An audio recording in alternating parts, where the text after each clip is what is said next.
శ్రీమాత్రే నమః. జయ గురు దత్తాత్రేయ నమః. యా దేవీ సర్వభూతేషు మాతృరూపేణ సంస్థితాః నమస్తస్తే నమస్తస్తే నమస్తస్తే నమో నమః.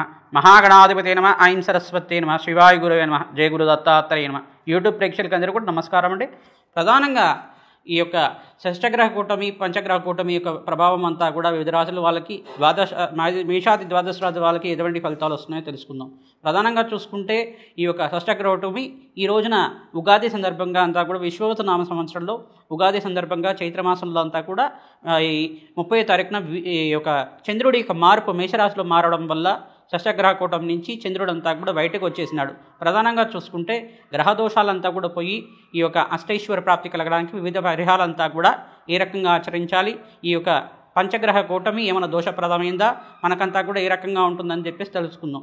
ప్రధానంగా చూసుకుంటే మేషరాశి వాళ్ళకి ఎటువంటి ఫలితాలు ఉంటాయి, ఈ యొక్క ఏలినాటి శని ప్రభావం నుంచి ఏ రకంగా బయటపడాలని చెప్పేసి వివిధ పరిహార విధానం అంతా కూడా సూచించడం జరుగుతుంది. ఈ యొక్క షష్టగ్రహ కూటమి అనేది ఈ 2 నెలలు 3 నెలల దాకా అందరికీ ప్రభావాన్ని చూపిస్తుంది. పంచగ్రహ కూటమి అనేది కూడా ఈ యొక్క 2 నెలలు 3 నెలలు దాకా అంటే మార్చ్ ఏప్రిల్ మే దాకా మరియు జూన్ దాకా కూడా జూన్ 14వ తారీఖు దాకా ఈ యొక్క గ్రహ ప్రభావం అనేది ఉంటుందన్నమాట.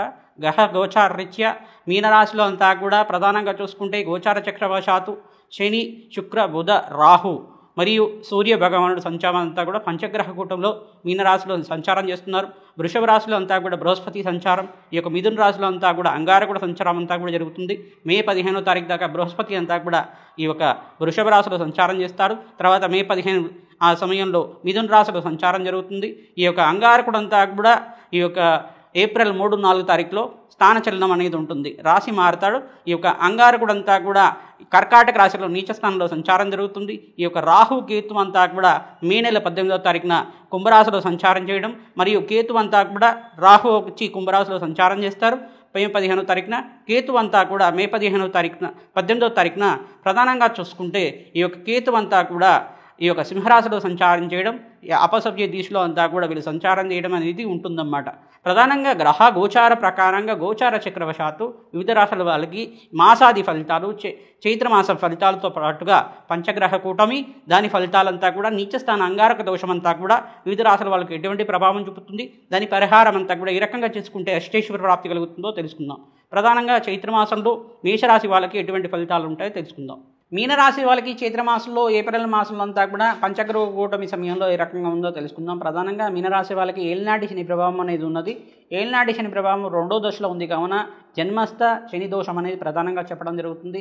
నిత్యమంతా కూడా వీళ్ళకి శనీశ్వర ఆరాధన ప్రతి శనివారం పూట చేసుకోవడం వల్ల ఆరోగ్యవంతమైన జీవితం అపముచ్చు దోషాలంతా కూడా తీరుతాయి. ప్రధానంగా శనీశ్వర ప్రీతికరంగా నువ్వుల నూనె కానీ నువ్వులు కానీ దానం చేసుకోవడం శ్రేయస్కరంగా ఉంటుంది. దేవాలయ ప్రాంగణంలో దీపారాధన నిమిత్తం అంతా కూడా నువ్వుల నూనె దానం చేసుకోవడం శ్రేయస్కరంగా ఉంటుంది. రాజయోగం కారకంగా అవుతుంది. ప్రధానంగా ఎవరైతే దేవాలయంలో దీపారాధన కోసం అని చెప్పేసి నువ్వుల నూనెను దానం చేసుకుంటూ ఉంటారో మంచి నువ్వుల నూనె శ్రేష్టమైన నువ్వుల నూనె దానం చేసుకోవడం వల్ల అఖండ రాజయోగం కలిసి వస్తుంది. ఆనందమైన జీవితం జీవించడానికి ఆస్కారం ఉంటుంది. అనారోగ్య ఇబ్బందులంతా కూడా సూచనప్రాయంగా చెప్పడం జరుగుతుంది.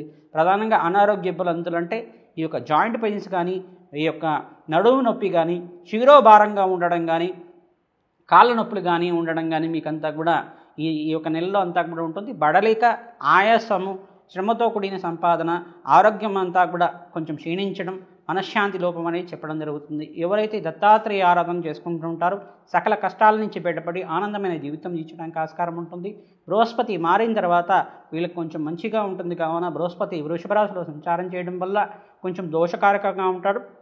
ప్రధానంగా మీరంతా కూడా ఈ యొక్క దత్తాత్రేయుడికి ప్రీతికరంగా బృహస్పతికి ప్రీతికరంగా శనగలు దానం చేసుకోవడం శ్రేయస్కరంగా ఉంటుంది. ఆరోగ్యవంతమైన జీవితం జీవించడానికి ఆస్కారం ఉంటుంది.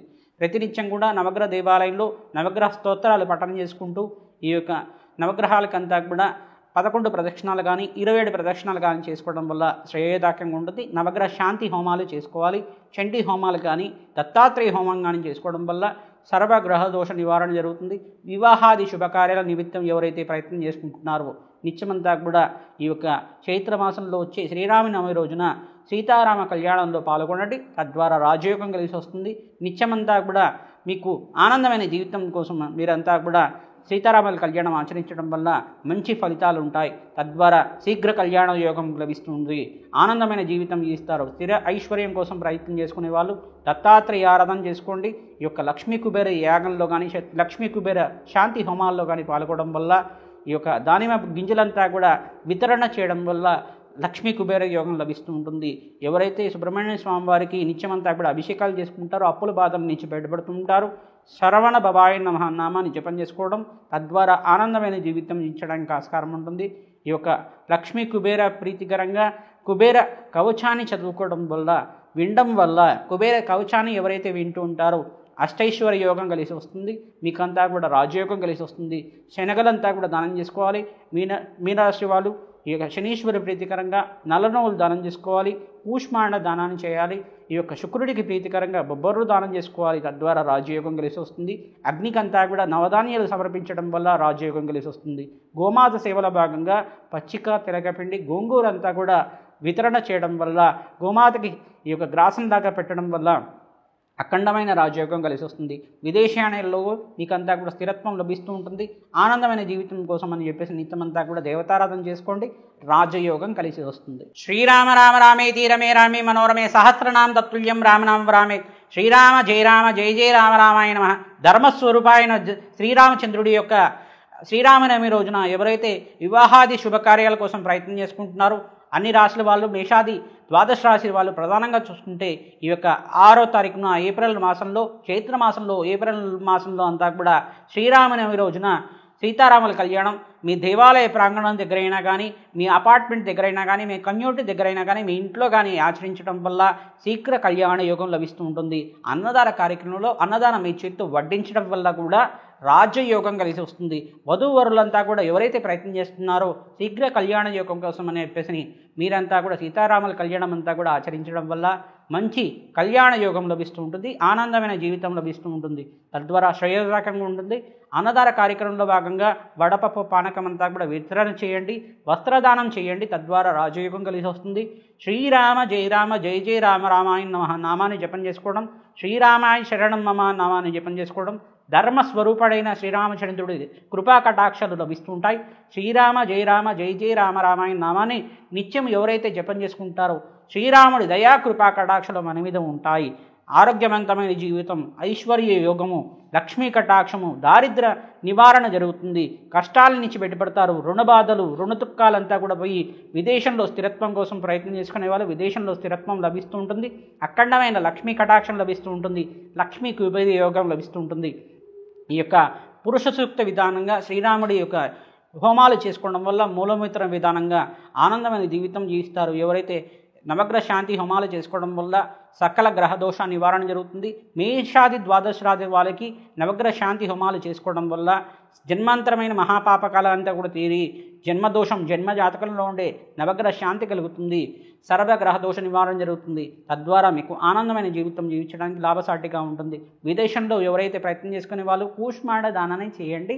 తద్వారా మీకు మంచి ఫలితాలు రావడానికి ఆస్కారం ఉంటుంది. సీతారాముల కళ్యాణం ఆచరించడం వల్ల వంశాభివృద్ధి కలుగుతుంది. సంతాన యోగము, కళ్యాణ యోగము, ఆనందమైన జీవితము, ఈ యొక్క విదేశాన యోగంలో ప్రయత్నం చేసుకునే విదేశాన యోగము, స్థిర ఐశ్వర్యము, ఉద్యోగంలో మార్పు, ఉద్యోగంలో ప్రమోషన్స్ కానీ లభిస్తూ ఉంటాయి. తద్వారా మీకంతా కూడా శ్రేయోదాయకంగా ఉంటుంది. కావున ఎవరైతే చైత్రమాసంలో వచ్చే శ్రీరామనవమి రోజున తప్పకుండా విడవకుండా సీతారామ కళ్యాణం అందరూ కూడా ఆచరించండి. తద్వారా మంచి ఫలితాలు రావడానికి ఆస్కారం ఉంటుంది. కళ్యాణ తలంబ్రాల అక్షతలంతా కూడా ఇంటికి తెచ్చుకొని పెద్దవాడు తల్లి తండ్రి ఆశీర్వాదము ఇంట్లో ఉండే పెద్దవాళ్ళ ఆశీర్వాదం తీసుకోవడం వల్ల శీఘ్ర కళ్యాణ యోగం లభిస్తుంటుంది. తద్వారా శ్రేయోదాయకంగా ఉంటుంది. ఆనందమైన జీవితం జీవించడానికి పరిష్కారాలు చేసుకోండి. జన్మజాతకంలో ఉండే జాతక దోషాలు పరిష్కారాల కోసం విశ్లేషాత్మకంగా జాతకాలంతా కూడా విశ్లేషణ చేసి మీకు పరిష్కారం అంతా కూడా చేయడం జరుగుతుంది. ఈ యొక్క వ్యాపార స్థలంలో లక్ష్మీ కుబేర యంత్రాలంతా కూడా స్థాపన చేసి మీకు పంపించడం జరుగుతుంది. మీకు డీటెయిల్స్ కావాలంటే కనుక వాట్సాప్ నెంబర్కి అంతా కూడా సమర్పించండి.